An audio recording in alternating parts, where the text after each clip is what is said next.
started then. Yeah. Yeah. So I think it's you who goes first, and I think the lady will come, the third lady will come at 2:30, I think, when I start. Okay, so absolutely. So we just start meeting. Yeah. Oh, we're live now. Yeah, we're live. Well, everyone, hello, everyone. I'm excited to be at the Women Economic Forum in Bangalore. The amazing thing about social media is that the world is a global village. So I'm Nigerian, living in Texas, dual citizenship, but I'm bringing you this broadcast all the way from my home. So it's amazing the opportunities that come with live streaming. So along with my panelists, we will be speaking on breaking stereotypes, seeing how women can lead in supporting roles, but shine in leadership. That's a very interesting topic because for me, it drives home. But let me introduce myself first. My name is Eden Eonwuka. I'm a lead consultant with A Woman and Heart Coaching. And basically what we do is to realign women, to help women find themselves again in the areas of purpose rediscovery, to know who they really are and why they are here. Then in relationship alignment, because I personally believe that relationships are the soul of life. So if your relationships are aligned, you thrive better. And in the area of emotional healing, So true. we are all in need of some sort of healing from childhood trauma and all these stereotypes. So that's what we do at A Woman and a Half Coaching. And I'm also a small business consultant with Bank of America. So today I'll be sharing on breaking stereotypes. But this is not a theory to me because I'm a mom of 3 girls. So guess what? I am very, very invested in breaking stereotypes because I'm raising my 7-year-old daughter and my set of twins who turned 4 this year, to know that they are called to leadership. But first of all, I love definitions. There's something about definitions that kind of take us back to the beginning. In looking at the word stereotype is from 2 root words. It's from the Latin word stereos and typos. And stereos is just a Latin word that means solid, something that is rigid, something that is very, very cast in stone almost. And typos means solid mindset. So when we look at stereotypes, the word stereotype simply means a formed opinion, something that has been cast in stone, an generalized idea.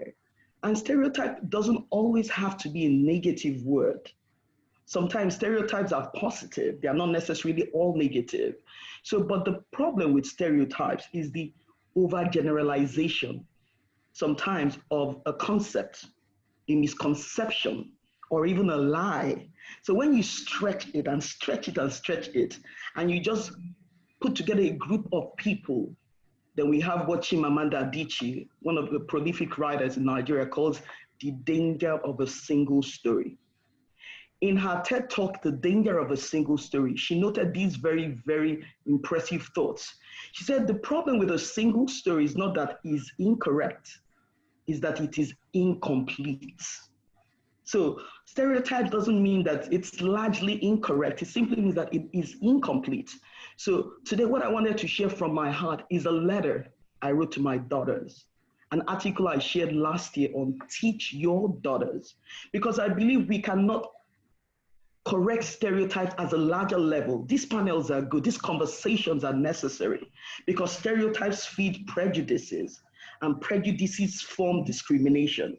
So stereotypes are not as harmless as we think, because even though on its own they are not bad, but stereotypes feed prejudices, and prejudices can translate into discrimination. So we see how dangerous they can be. So I wrote a letter to my girls, and I wrote a letter to every mom or father who has a daughter, because we cannot correct stereotypical mindset about women in leadership at the high level. We have to begin from the little conversations we have with our girls. From saying to our girls, oh my goodness, are you not acting right? Don't you know you're gonna get married? From conditioning our girls in our conversations to think, oh my God, you're a Cinderella and you'll be swept off your feet at midnight by the prince. Those isolated, harmless conversations we talk to our girls that conditions them, and we begin to train our boys differently and train our girls differently. So I believe that the question and conversation on stereotype begins with what I call teach your daughters. Teach your daughters. Fathers, teach your daughters.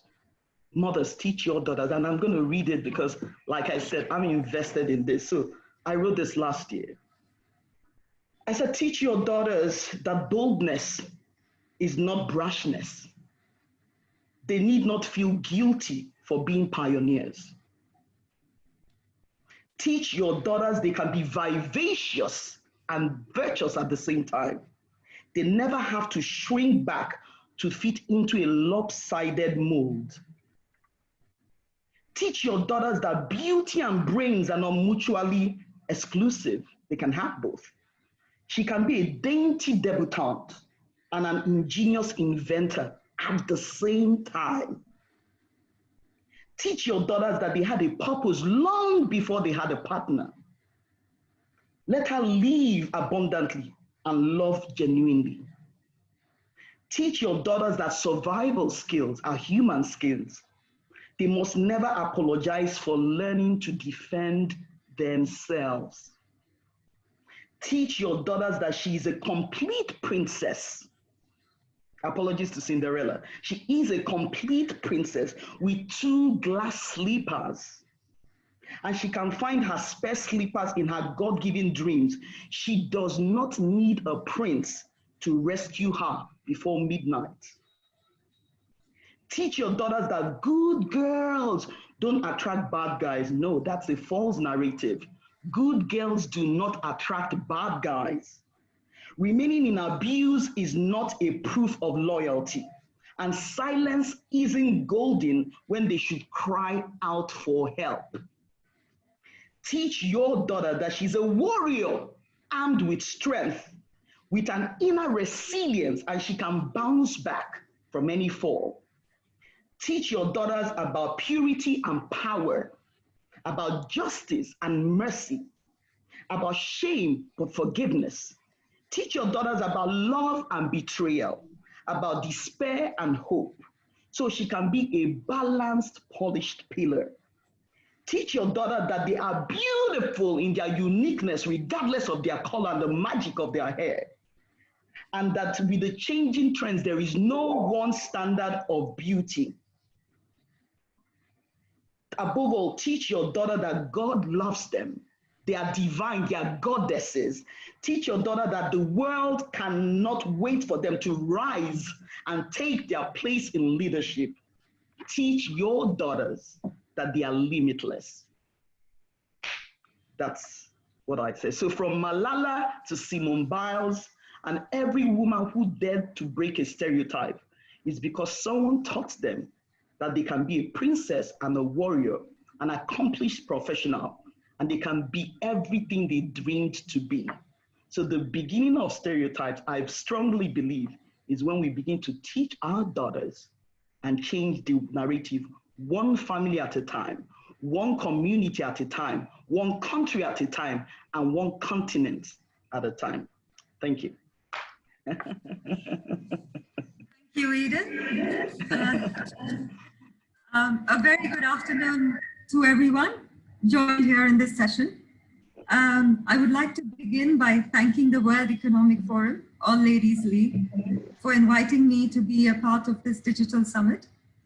I'm Advocate Chandni Kapadia, practicing in the High Court, Supreme Court of India.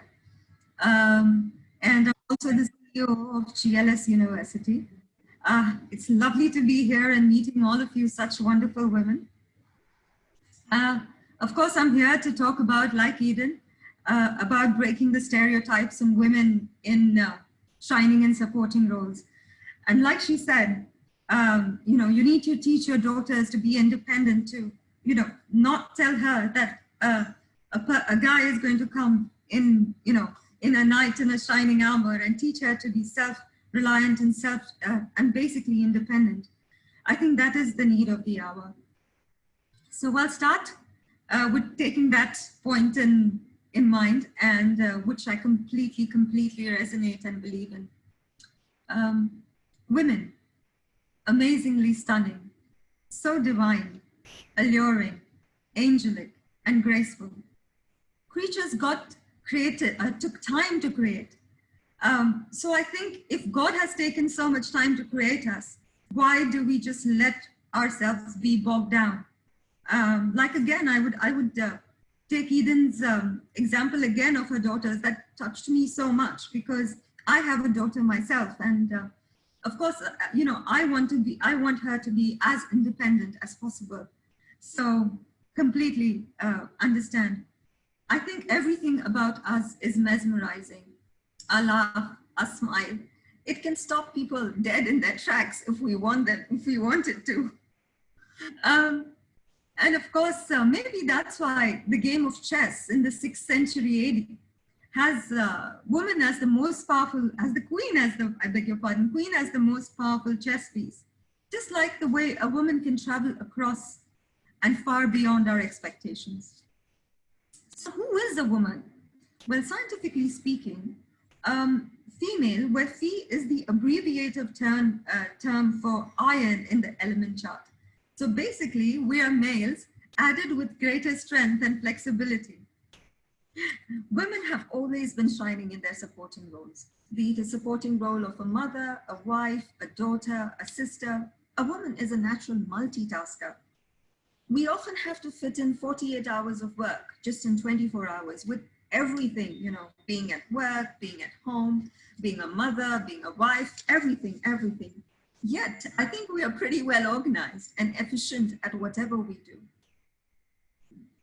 I think, well, I always say this to the people around me, that if Lehman Brothers were Lehman sisters, we would not have had the US, the New York fiasco. And we would not have had to face such a huge financial crisis. Women have always been very successful leaders. History has given us women who has not paid heed to the naysayers, and they've broken barriers, reaching new heights. For Indira Gandhi in India, Margaret Thatcher in the UK, Rani Lakshmibai, all of these have been exemplary women who have either led an army or a whole country. In October 2017, when Jacinda Ardern, the Prime Minister of New Zealand, she proved it all, that women can have it all. She did not have to choose between her career and family. While she was pregnant, she was negotiating coalition deals, campaigning, winning an election, and running a country. And of course, now she's being hailed for her impeccable handling of the COVID-19 outbreak. I think she has made New Zealand the first country in the world to eradicate the disease fully. Another fine example is the Prime Minister of Finland, Sanna Marin. She's just 34 years of age and she's leading the whole country. What a leader. Of course, we've seen a prominent corporate leader as well, Indra Nooyi, who's just stepped down as the CEO of PepsiCo. But she led the giant for 24 years. And she's a living testament to what women can achieve.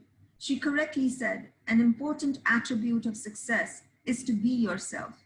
Never hide what makes you, you. Some of the stereotypes I'll talk about: women don't know how to drive, aren't good at math, and definitely cannot play a sport. They're also talkative, with a fondness of gossiping, and of course, shopping. Well, these are just everyday pre-notions and stereotypes that still we have to deal with. Well, I would say that these are just misconceptions created by men who want to assert their dominance.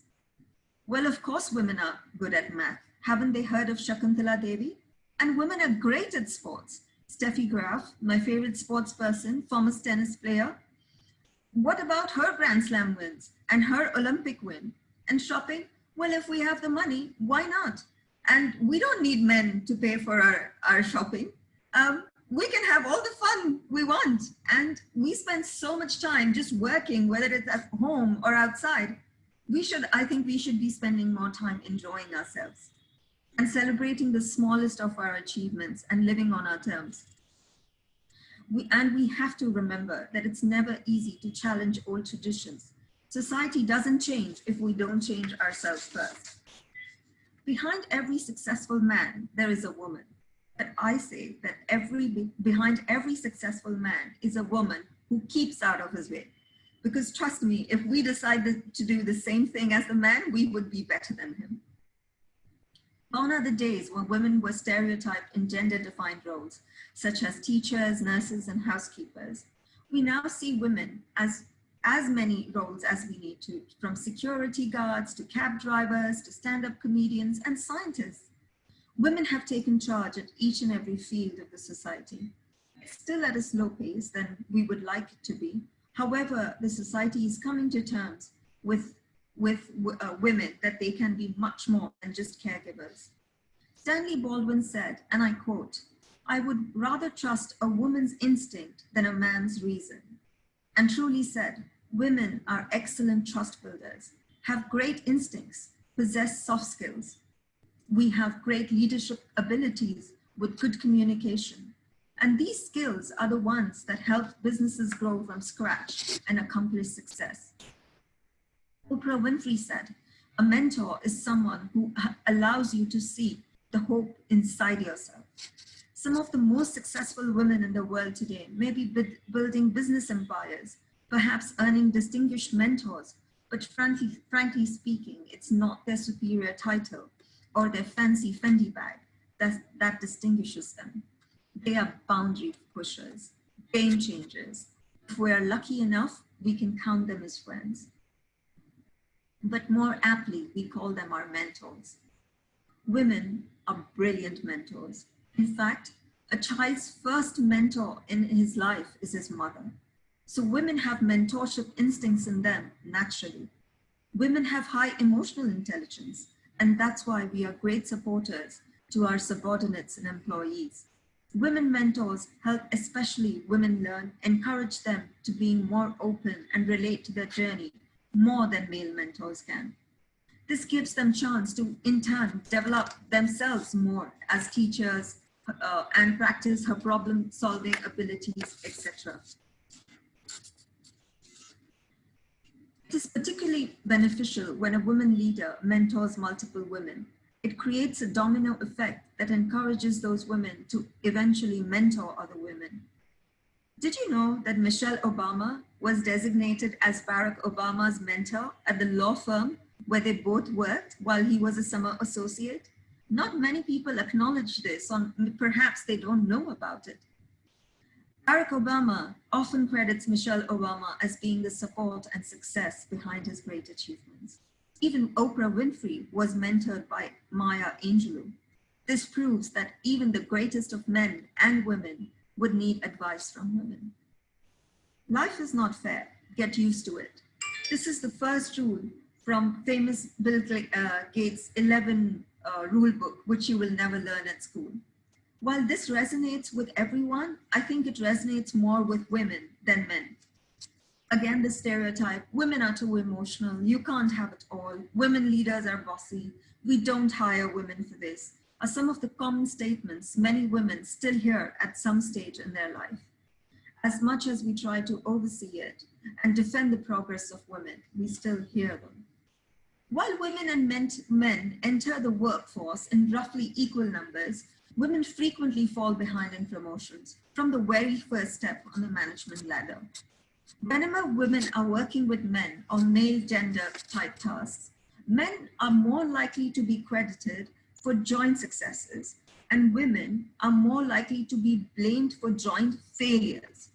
These negative performances, expectations can only be overturned when the woman's contribution is unquestionable or her task competence is very high. When women counter and break expectations about how they should behave, they pay the cost. Dominant women are perceived as less likable and less horrible than men. Let's be honest, stereotypes won't disappear unless people understand they are harmful. Women in male-dominated environments can help raise awareness, and role models play an extremely crucial role in promoting gender equality. One such example is Kiran Mazumdar's Path to Success, which wasn't an easy one.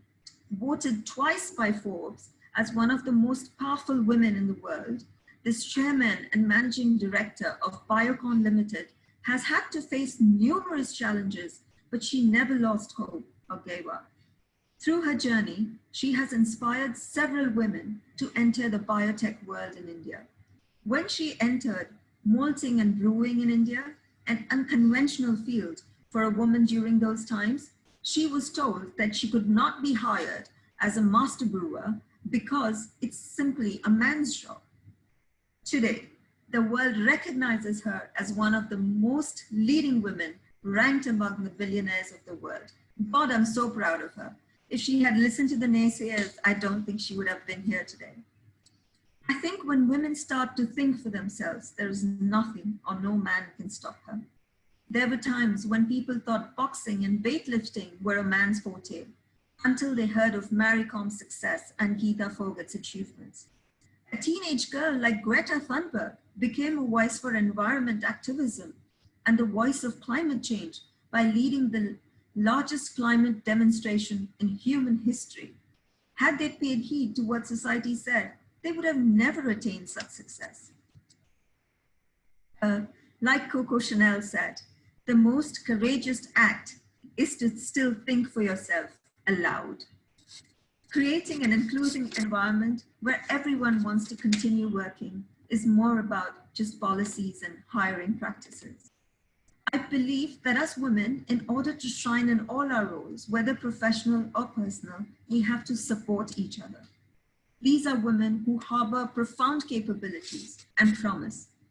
As Hillary Clinton said, women are the largest untapped reservoir the world has.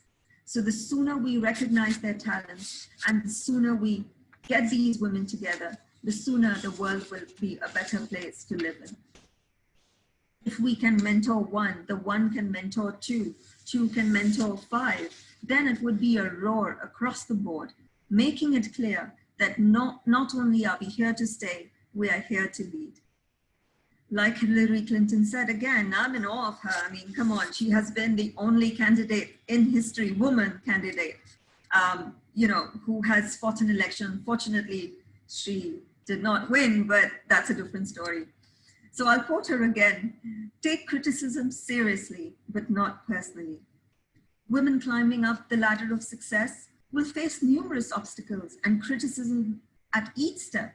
But remember, it is imperative of her to speak her mind and do what is best. Women need to stop doubting themselves. Doubt is a killer for action. And if doubt is in your mind, it will be in other people's mind. Don't question yourself. Just like Maya Angelou said, each time a woman stands up for herself, she stands up for all women. As in the end, in order to work and lead, it is important to make your voice heard. It's 2020. Yes, I don't think any of us will ever forget this year for all the wrong reasons. It hasn't been a great year, and I wish I could fast forward it to 2021 and make the pandemic go away. But in this coming new decade, we need to create more opportunities for women to lead the workforce. In this era of feminism, it is important to realize the unfairness that is still prevailing, and we need to collectively work towards bridging this gap. We cannot remain rooted in the past. We must hit the accelerator to build an equal and inclusive future. Our economic growth, workforce participation, and future generations depend on it. Women are taking charge of organizations and nations everywhere. It is true that if more women were in leadership roles, people would stop assuming that women should not be in these leadership roles. So my advice would be, keep walking. We're there in the middle of the tunnel, and the light at the end of the tunnel is not far away. At this juncture, I would like to end this session by reciting a couple of lines from Rupert Brooke's poem. There's wisdom in women, of more than they have known, and thoughts so blowing through them are wiser than their own. With that, I conclude. Thanks for joining and being such a good audience. Have a great day.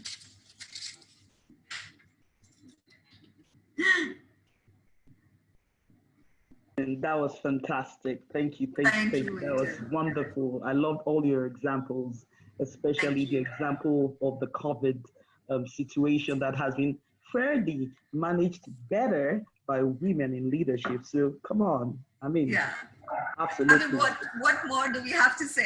I think like seriously, I don't mean, have to say anything.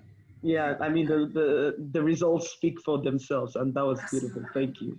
That was absolutely.